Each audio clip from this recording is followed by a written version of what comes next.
Here we go.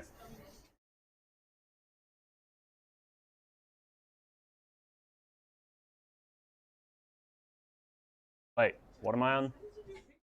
Medium, great. Gravity as a field. Again, feel free to post on the Padlet at any time, but do not fall behind on your notes because you're distracted by your phones. Gravity fields.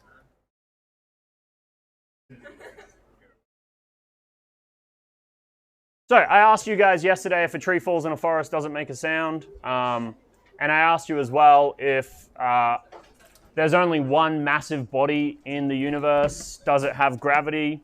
Well, according to field theory, yes. Field theory states that there's this property of our space which exists regardless, okay? When we talk about space, a lot of people have a tendency to imagine that there is something in it, and then there's nothing outside of it, right? And we talk about things like the expanding universe, you know, filling nothingness.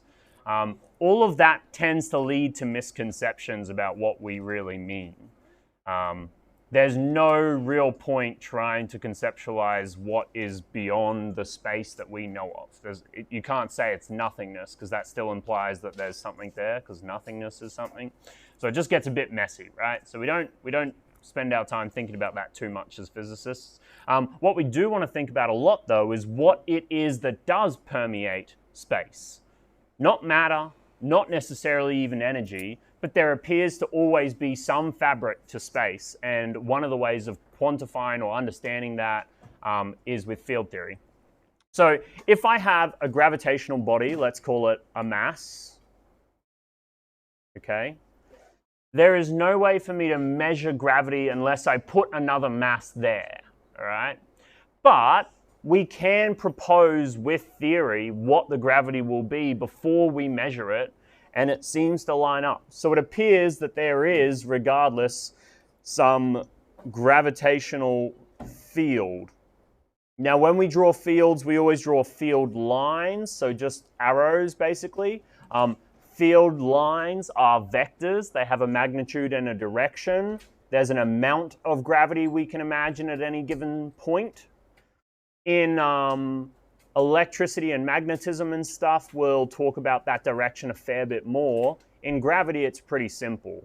It just points in the net mass direction. So wherever the direction of the most mass is, that's the direction the gravity field will point, which is a little bit weird, but that's the way it works. Now, generally, we'll imagine very simple situations such as this, okay? Force of gravity, gravitational field lines,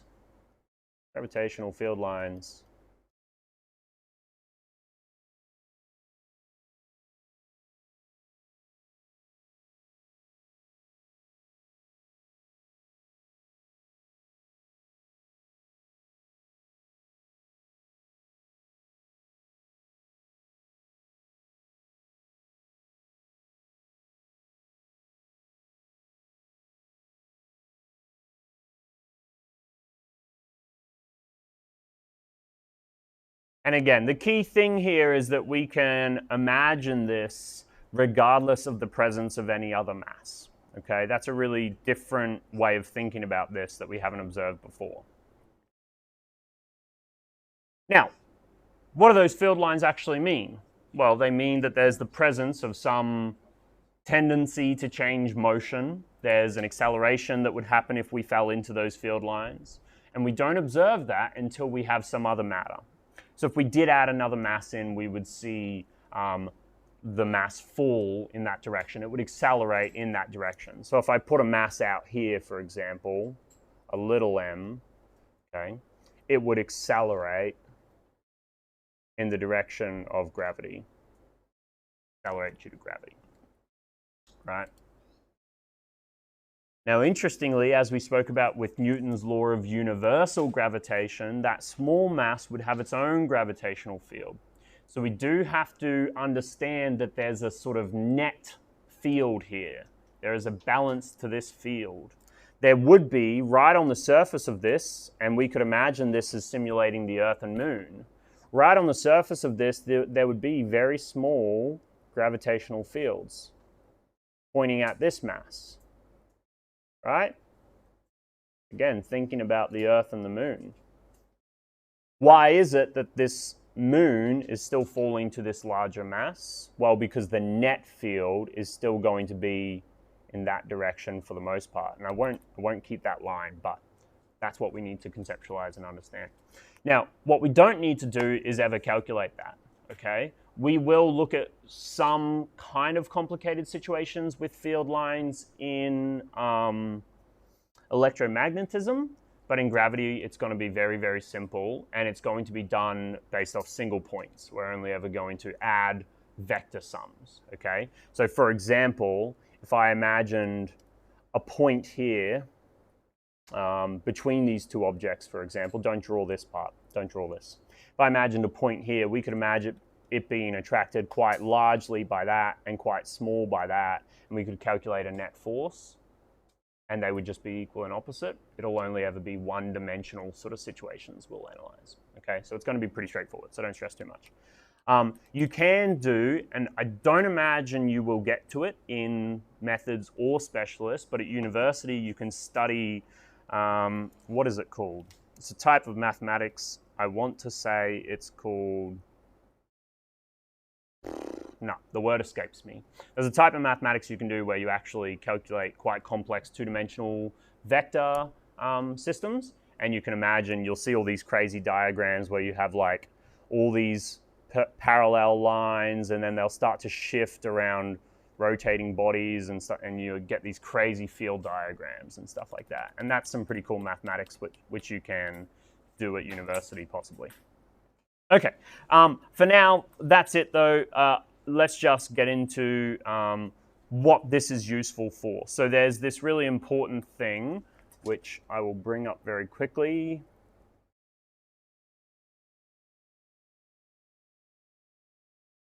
Have a look at your syllabus for a moment. So there's this really important thing here called gravitational field strength, okay? Now, gravitational field strength you're actually very familiar with, and we'll look at that in a moment. We've already looked at this formula here, okay? Force is equal to gmm over r squared, which I can't highlight for whatever reason, right? What we're going to look at now is this. Anyone recognize that symbol? Little g. Now, normally when we talk about little g, we're talking about little g for the gravity of Earth, right? Today we're going to look at little g generally, okay? So this is gravitational field strength. Oops. Red. Gravitational field strength. Now the two formulas are directly related. You cannot observe any effects of gravity until you actually have two masses, but we can calculate the gravitational field strength. So as it sounds, the strength of a gravitational field, we can calculate this for any mass. In your formula book, does anyone have their formula book right in front of them? Grab that and just check what the formula is in there. I'll bring it up for us as well. Pop the syllabus back on here. So your formula in data book will refer to this. So two parts to this. Now, F over M and G. Anyone know where that's come from?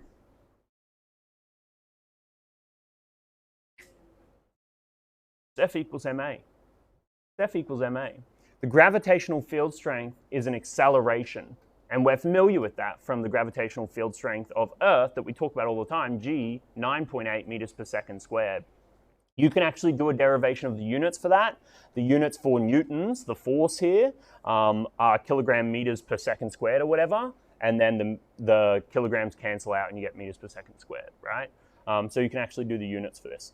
You can also substitute this in for that, and the masses of the second body cancel out, and hence we can find a perpetuating value for the strength of gravity of a single mass.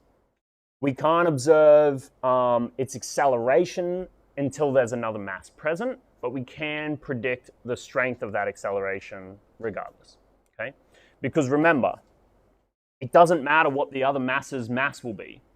It will accelerate at the same rate, because if it's a greater mass, it'll experience a stronger force, which will overcome its greater amount of inertia. If it's a lesser mass, it will experience a lesser force, which will be sort of exaggerated by its lower mass and therefore less inertia, right? So it does not matter the size of that other mass. It's going to get accelerated at the same rate depending on the initial body that we're talking about. Did that make sense? I know that was some technical jargon there, a bit hard to digest. Let's see if we got any physics thoughts out of it.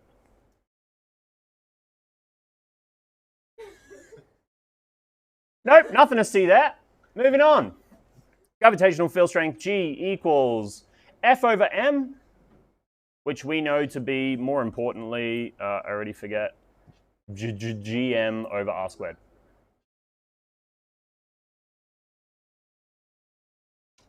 Notice that it's capital M. Again, the M's can be a bit arbitrary here, but again, generally we're talking about the major body. If we've got a situation, which we often do, where there's a massive mass versus a relatively tiny mass, right?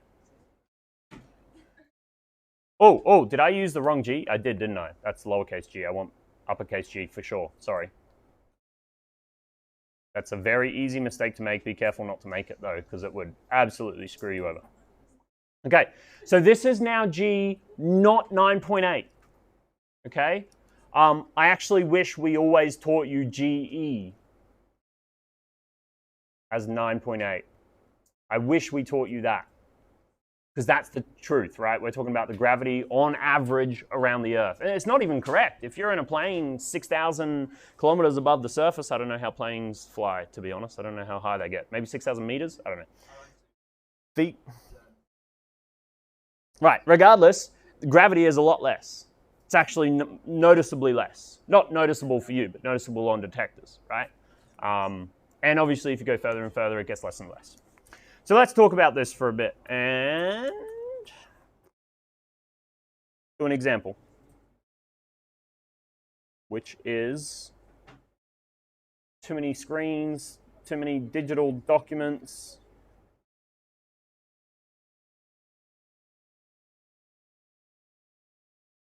Can I skip ahead? Anyone need 10 more seconds? Go. Example.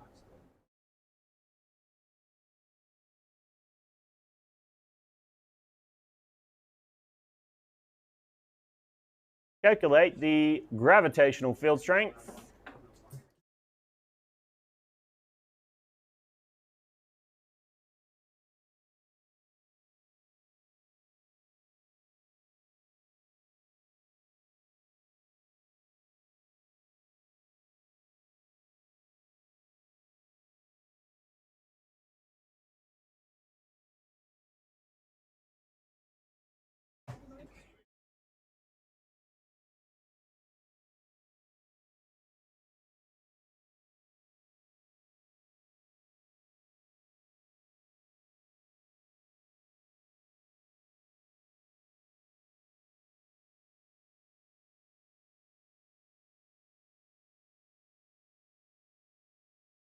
Okay.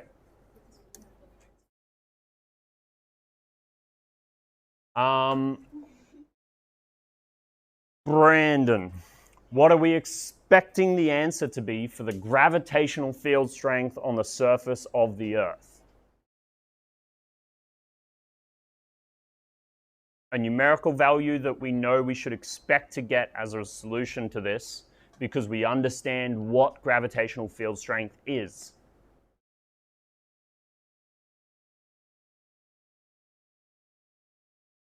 Let's take a step back. Can someone else tell them what the units we're looking for are? What's the units for gravitational field strength? Meters per second squared. Remember, we are talking about little g, which equals g m on r squared. It is an acceleration due to gravity. That's how we measure the strength. Do we need to, maybe we need to actually just notate that quickly back here. Gravitational field strength, an acceleration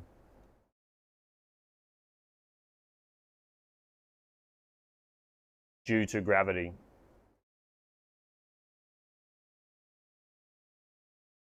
You can read that, right?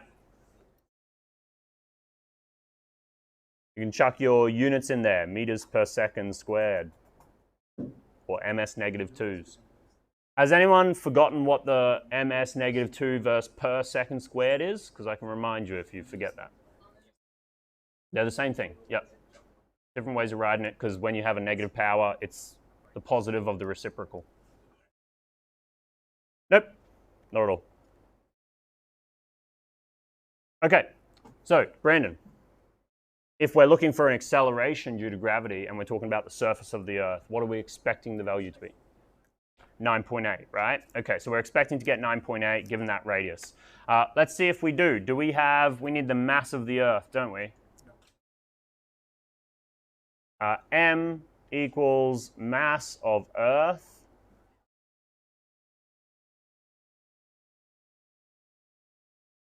which equals, right, you are given that in your formula and data book, yes?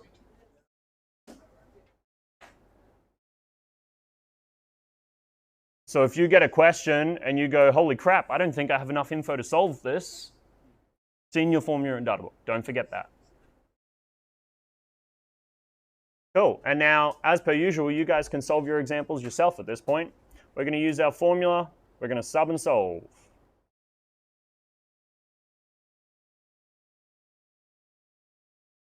Gravitational constant. Do I need to sub the number into that?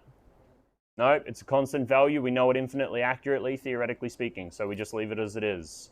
I will, however, sub in 5.97 times by 10 to the 24 and divide that by r squared. So I'm going to have 6.37 by 10 to the 6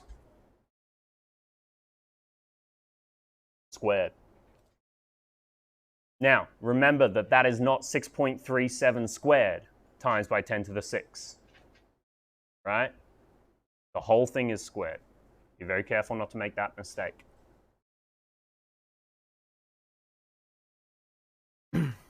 Get an answer of?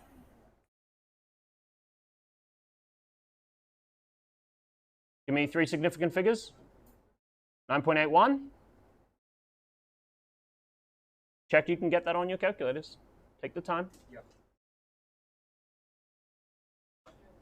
Couple of common mistakes we can make here. Like I said, if we don't apply that squared to the whole radius, including the SI notation part, we get the wrong answer. If we don't divide the whole numerator by that number, we get the wrong answer. If we do it all right, we get 9.81 meters per second squared. Cool? What would happen if we were, let's say, 10,000 meters higher than the surface of the Earth? 10,000 meters above the surface of the Earth. So our radius would be, just as a little aside, just as a little curiosity, if r equals 6.37 by 10 to the 6 plus 1 by 10 to the, what's 10,000? 7? 1, 2, 3, 4, 5. What am I, a physics teacher? You tell me. You've got the calculators in front of me. 4. 1 by 10 to the 4. Another 1 by 10 to the 4.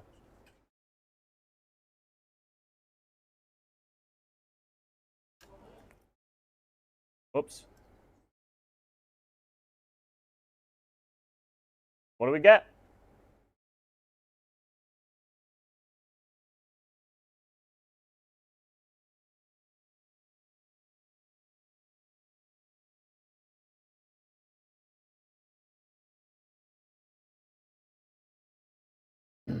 So we square that. We divide g, so 6.67 times 10 to the power of negative 11 times, did that do to the power of? It feels like it didn't.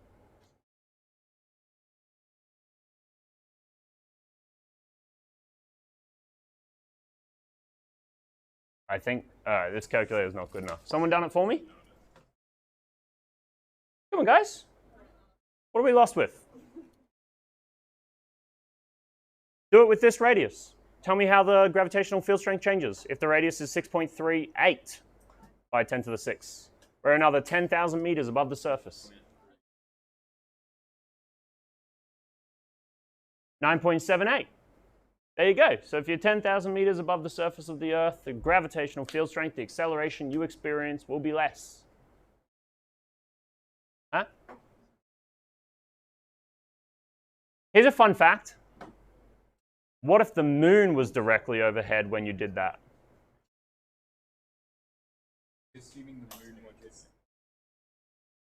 Think about this. If you take a rocket, let's look at a picture of it. This is a pretty cool little thought experiment.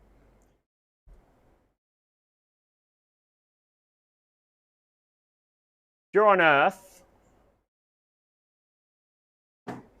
and you take a rocket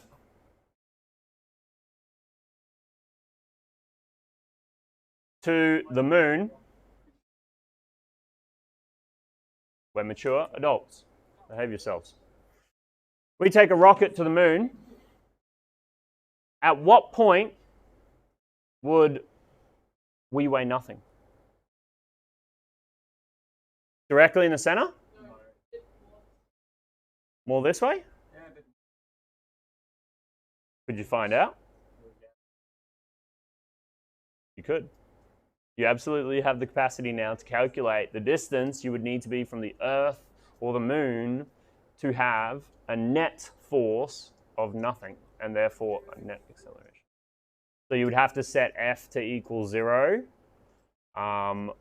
When that's a net force, though, you would have to do a net force calculation. It gets a bit messy, but can't do it.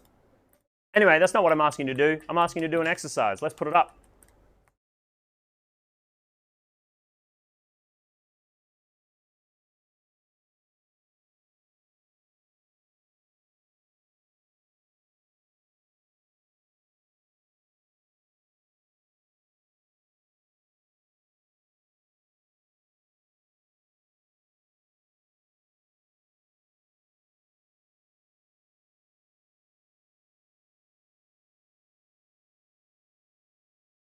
Pick your learning 4.3, do question.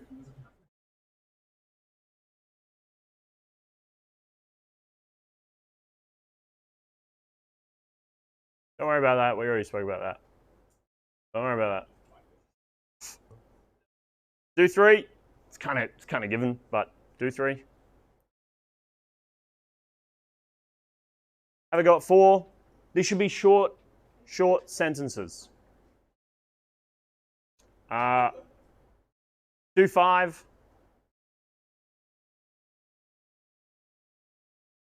Don't bother with 6.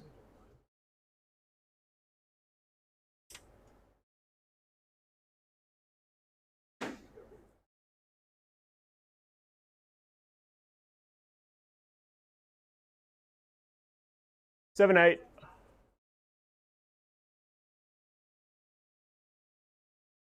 We'll leave it there, I think.